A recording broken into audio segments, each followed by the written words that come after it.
নমস্কার বন্ধুরা, Shyamoli kitchen and blog চ্যানেলে তোমাদের স্বাগত জানাই। আজকে আমি গিয়েছিলাম আমাদের সামনে একটা দুর্গাবাড়ি কালীবাড়ি আশ্রম আছে, যেখানে ভাগবত পাঠ গীতা পাঠ হচ্ছে। এই দামোদর ব্রত সারা মাস যতদিন দামোদর ব্রত চলবে এইখানে ভাগবত পাঠ হবে। তো এখানে আমাদের আশ্রমের তরফ থেকে বইমেলা করা হয়, প্রত্যেক বছরই করা হয়। তো এবার অন্যরকম করে করা হচ্ছে। দেখো গুরু ভাই বোনেরা সবাই বসে আছে, এদিকে আমরা পাঠও শুনি, এদিকে আমাদের ঠাকুরের যেগুলো বই, তারপর ঠাকুরের ফটো আছে, এগুলো সব যারা দীক্ষিত আছে নিতে চায় এখান থেকে নেয়।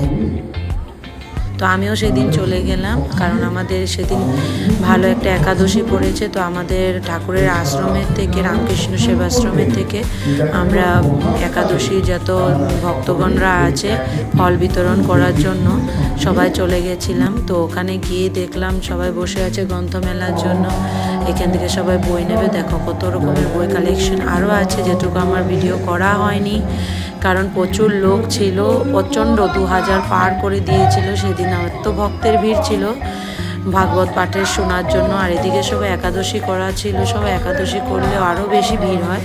তো একাদশীর দিনে আমরা ফল বিতরণের জন্য গিয়েছি, প্রসাদ বিতরণ করার জন্য। তো এখানে সবাই মিলে, ওখানে দেখো একটা মাসিমণি সবাইকে তিলক পরিয়ে দিচ্ছে কপালে। এটাও এক ধরনের একটা সেবা বলতে পারো।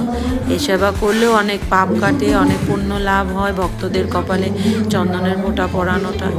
তো আমি এইগুলো যতটুকু পেরেছি দূরের থেকে ভিডিও করার চেষ্টা করেছি। এখানে আমরা সবাই প্রসাদ বিতরণের জন্য সব প্রসাদ রেডি করা হচ্ছিলো। এখানটা হলো কে কবে বইয়ের এখানে বসবে সেইগুলো নাম দেওয়া আছে, কারণ একজন লোক তো আর ডেলি বসতে পারবে না। তো ডেলি আমাদের নাম চেঞ্জ করে দেওয়া হয়, 3জন 4জন করে এখানে আমাদের এখানে বসে আমরা বই মেলার এটা দেখতে হয়। তো আশ্রমে যারা গুরু ভাই বোনরা আছে আমরা চেঞ্জ করে নামগুলো দেখি, যার যেদিন নাম পড়ে তারা যেদিন যে ডিউটিটা করে আসে। তো সবাই বসে ভাগবত পাঠ শুনছে, মাঝে মধ্যে ফল বিতরণের ওখান থেকে দাঁড়িয়ে আমিও অল্প ভাগবত পাঠ যতটুকু পারলাম শুনি। কিন্তু মেয়ে তো খুব অত্যাচারী, মেয়ের জন্য অতটুকু শোনা যায় না। সবার সাথে অত্যাচার শুরু করে দিয়েছিল, গিয়ে ওখানে সবার গায়ে পাথর ছুঁড়ে দিচ্ছে, এটা করে সেটা করে।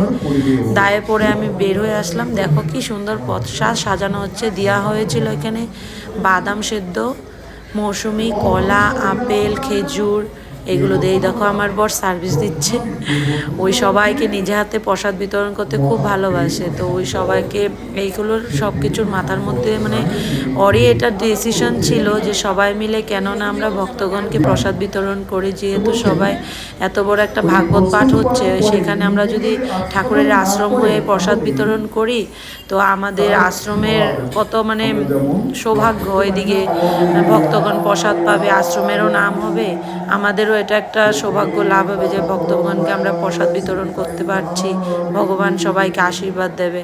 তাই বলে ওর এই প্রার্থনার জন্য সবাই, ওর কথা শুনে সবাই সেই প্রসাদ বিতরণ করার জন্য সম্মতি দিয়েছে। তারপর সবাই মিলে বাজার করে আমরা প্রসাদ সব নিয়ে এখানে দেখো গুরু ভাই বোনেরাও প্রসাদ বিতরণের জন্য প্রসাদের প্লেট সাজাচ্ছে।